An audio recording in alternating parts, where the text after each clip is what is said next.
तो एनडीए सरकार बनने के बाद रियल एस्टेट के लिए काफी कदम उठाए गए, खासतौर पर 100 नए शहर बनाना और 2022 तक सबको घर मुहैया कराने का वादा। जाहिर है इस सबसे रियल एस्टेट को बेहद फायदा होने वाला है, लेकिन फायदा आपको भी हो सकता है, क्योंकि इतनी सप्लाई आने का मतलब है ग्राहकों को हर कीमत पर हर लोकेशन पर घर मिलेगा और प्रॉपर्टी की कीमतों में होने वाली अनाप शनाप बढ़ोतरी भी थम जाएगी।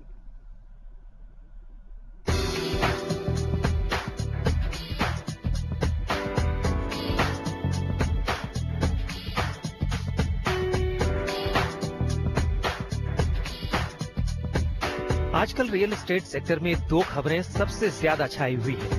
पहली है मोदी सरकार का 2022 तक सबको घर बनाकर देने का वादा, जिसके लिए देश भर में 9 करोड़ घर बनाने की जरूरत पड़ेगी। दूसरी खबर है देश में 100 स्मार्ट शहर बनाना। इन महत्वाकांक्षी योजनाओं को अंजाम तक ले जाना एक बहुत मुश्किल चुनौती है। इस बात का एहसास सरकार को भी है, इसलिए इसे अमल में लाने से पहले कड़ी तैयारी की जा रही है। Wide range of consultations with different stakeholders. I have taken the views of different members of parliament who have some, जिन्होंने कुछ रुचि दिखाया, जिनके पास कुछ ये है नॉलेज है, और उनसे भी बातचीत किया है। और साथ ही साथ कुछ फॉरेन गवर्नमेंट्स ने भी कुछ रुचि दिखाया, उन्होंने भी कुछ नोट्स भेजा है। और हमने सोचा हमारा प्रदेश सरकारों से भी बातचीत करना, कारण क्या है, हम फॉर्मुलेट करते स्कीम का अमल करने का काम अंत में प्रदेश सरकार को करना पड़ेगा और अर्बन लोकल बॉडी को करना पड़ेगा। इन दोनों ही खबरों से डेवलपर्स और ग्राहकों को बड़ा फायदा मिलने की उम्मीद है। इतनी बड़ी मुहिम को पीपीपी मॉडल के जरिए ही अंजाम दिया जा सकता है। निजी क्षेत्र भी सरकार के साथ हाथ मिलाकर इस काम को पूरा करने के लिए तैयार है। 2022 तक अगले 8 साल में 9 करोड़ के लगभग मकान देश में बनाने के लिए $2 ट्रिलियन यानी करीब 12.5-13 लाख करोड़ रुपया हर साल उसकी फाइनेंसिंग की जरूरत होगी। तो इसके अंदर हम ब्रेनस्टॉर्मिंग करना चाहेंगे कि ये पैसे को प्राइवेट पब्लिक पार्टनरशिप और गवर्नमेंट एजेंसीज में क्या क्या रिफॉर्म लाए जाएं फंक्शनिंग में, जिससे ये जो है टारगेट अचीव हो जाए। अभी स्मार्ट सिटीज बहुत नया कंसेप्ट है, अभी इनिशियल कंसेप्ट है गवर्नमेंट की तरफ से। गवर्नमेंट चाहती है कि इस तरह की सिटीज देश में बने, तो वी आर एक्सपेक्टिंग गवर्नमेंट की तरफ से गाइडलाइंस आए ताकि हम उसको फॉलो कर सके। एक चीज बड़ा श्योर है कि ये गवर्नमेंट का फंडामेंटली बड़ा क्लियर है कि it should be on PPP model, तो पब्लिक प्राइवेट पार्टनरशिप में होगी ये। ठीक इसी तरह 100 स्मार्ट शहर बसाने का काम है। ये शहर बनेंगे तो रियल एस्टेट सेक्टर को काम मिलेगा, जिससे देश में विकास की रफ्तार तेज होगी। एक तो प्रोग्राम है कि 100 नए शहर बनेंगे। दूसरा ये है कार्यक्रम कि जो 750 शहर अभी हैं भारतवर्ष में, तो वो भी तो स्मार्ट बनने हैं कि आपको जितना भी केबल नेटवर्क है, ब्रॉडबैंड लिंकेज है, उन सबको प्रोवाइड करना है।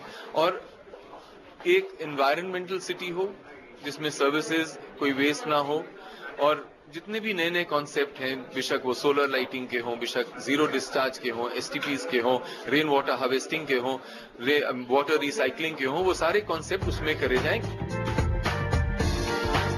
आखिर कैसे पूरा होगा ये मिशन और कैसे बनेंगे 9 नए शहर और 9 करोड़ घर?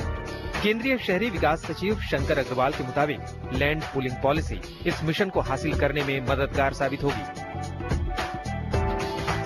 I don't know when they will be able to make amendment to that. It's a very tardy and very difficult process. However, I am quite confident that if we go in for a land pool policy, lot of things can change. इसके लिए real estate developers की संस्था नरेडको ने सरकार को सुझाव दिए हैं। नरेडको के मुताबिक चुनौती मुश्किल जरूर है, लेकिन नामुमकिन बिल्कुल नहीं है। इसे पूरा करने के लिए जरूरी है कि प्रोजेक्ट्स को मंजूरी मिलने में लगने वाले वक्त को कम किया जाए और इन सभी प्रोसेस को ऑनलाइन करने की जरूरत है। प्रॉपर्टी से जुड़े विवाद भी बहुत ज्यादा होते हैं, इन सभी का समाधान निकालना जरूरी है। सिस्टम में बहुत बड़े बदलाव की जरूरत है, जिसके बूते ही 2022 तक सबको घर मुहैया कराया जा सकेगा। सरकार, डेवलपर्स, एजेंसीज, व्यापारी और फाइनेंसिंग संस्थान सब मिलकर काम करेंगे, तभी इसे हासिल कर सकते हैं। क्लियरेंस मैकेनिज्म पर सरकार को कम करने की जरूरत है। गैर उपजाऊ और गैर इस्तेमाल की जमीन को निजी सरकारी क्षेत्र की मदद से वित्तीय बोझ के बगैर डेवलपर की मदद से मास हाउसिंग के लिए इस्तेमाल कर सकते हैं।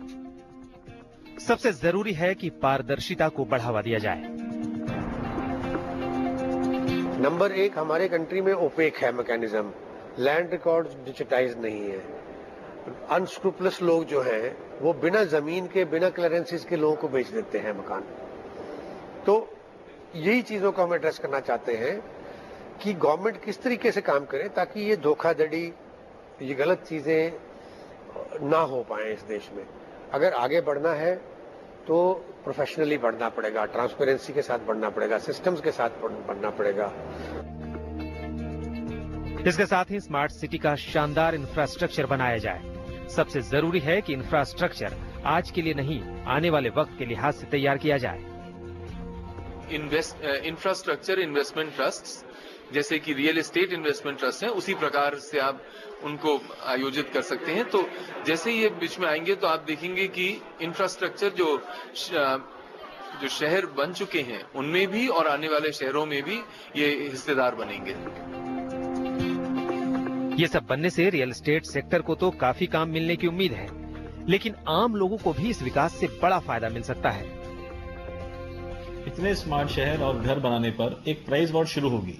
इससे कंज्यूमर को फायदा होगा। जो डेवलपर सिर्फ मुनाफा कमाना चाहते हैं उनके लिए निश्चित तौर पर एक सेटबैक है, परंतु जो डेवलपर्स अपने मुनाफे के साथ एक रीजनेबल रेट में घर प्रोवाइड करवाना चाहते हैं वो देश भर में अपना व्यापार करेंगे और देश निर्माण में सहयोग दे पाएंगे। दरअसल जब इतने घर बनेंगे यानी सप्लाई आएगी तो लोगों के पास विकल्पों की भरमार होगी। वो कहीं भी अपने बजट के मुताबिक घर खरीद सकेंगे। इतनी सप्लाई होने से डेवलपर्स को भी पारदर्शी बनना पड़ेगा और कीमतें भी खुद ब खुद कंट्रोल में रहेंगी। आदित्य किराना, दिल्ली आज तक। उम्मीद है या यूं कहें कि अच्छे दिनों की